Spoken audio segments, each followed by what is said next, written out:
Hello, class. In this video, I'm going to go over how to do glass using photographs and whatnot.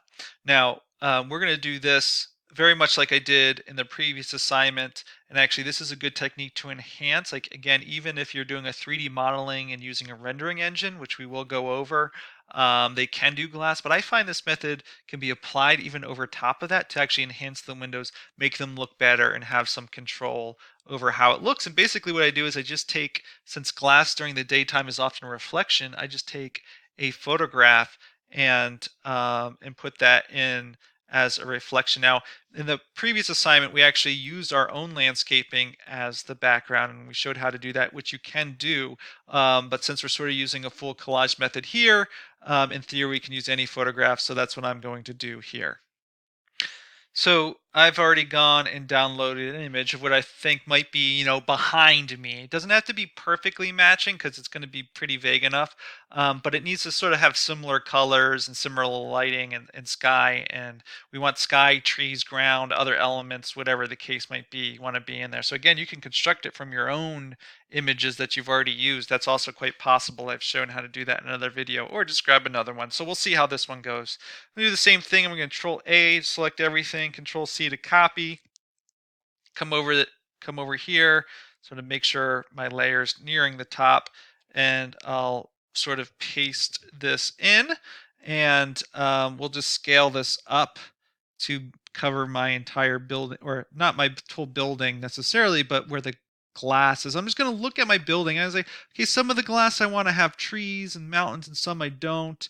I also want to sort of see the transition, I think, of the mountain. That could be sort of interesting. So I'm just going to place this image in where I think might work. If it's there, I think it's too high. I'm gonna see if I put this, feels a little low. I guess I can't really get it any lower than that unless I were to make it just bigger this way, which I can do. There's no reason why I can't do that.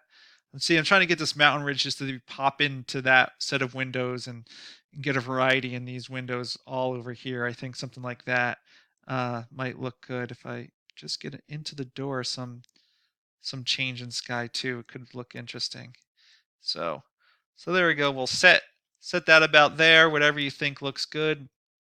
In theory, I could do one set of reflections for this side of the house and another set for this side of the house if I really wanted to get a lot into it. But so there we go. So now what I want is I just want this image just in the window or the glass area. So again, just like before, I'll just temporarily turn that off. I'm going to go to my magic wand tool and select all the areas that I have glass. So, I'll just go in here and select through here. Now, you don't need to watch me do this, so I'll pause it. Sometimes I might use one of my other marquee tools because there might be a reason that the window glass is not selecting, but whatever selection set you need to do just to select all the glass, that's what you want to do. Once you've done that, well, I'll go do that and I'll continue this video.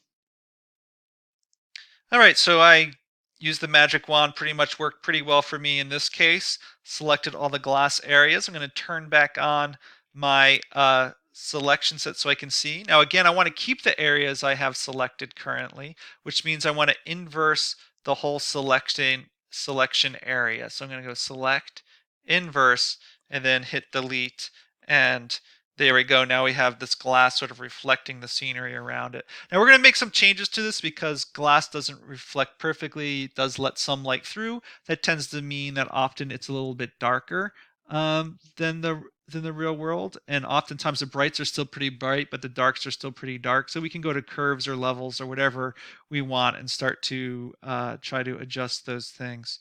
So we can, if we take this middle one and pull it down, it really starts to make the darks darker without the lights being much lighter. I do want to make the lights a little bit darker. There we go. That's the one I want to not quite match as much. So I'll pull that up a little bit. This might be a little too dark now, so I'll pull that back and I'll say okay. Ideally, what I should do is I probably should turn on my landscaping to make sure it's all sort of matching. So we already have done that work. So I'm just going to click the eyeball, hold and drag down to turn everything else on, and we can see how that's coming in. And I can go back to this layer and continue to make adjustments to make sure it feels the way I want it to feel. Go back to levels.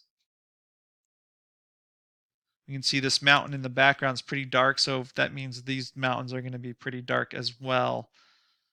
I don't mind. I personally don't mind going a little bit darker than you really would probably in a real reflection. I think it helps define the rendering a little bit. So I'm going to go with something like that, I think, for my reflections. And there you go. Now you could also look in a little bit. Sometimes glass isn't a perfect reflector. So you could go and do a little filter on it, a glass distortion or some other. Or another thing that you could do if you want to really get technical about it is you could find an image of like an interior of a house and put that on a layer below and put that just in the glass and then just make this layer ever so slightly transparent so you start to get a hint of things inside, maybe a kitchen or person standing there, whatever the case might be. And actually I do have other videos where I've done that, not on this particular assignment, but you might go, if you don't know how to do that, it's essentially the same step. Find a photograph, paste it in where you want it, and then just take this transparency down just a little bit, and you can add just a sense of what's happening on the inside through collage method. So I'll let you experiment with that and see how you can go, and that's how you do glass. Again, that's a great technique. Even if you have a fully rendered model, that's still a great thing to do on top of it for enhancement features. Both of those collage techniques, both interior collage technique and exterior reflection collage technique. So give that a try.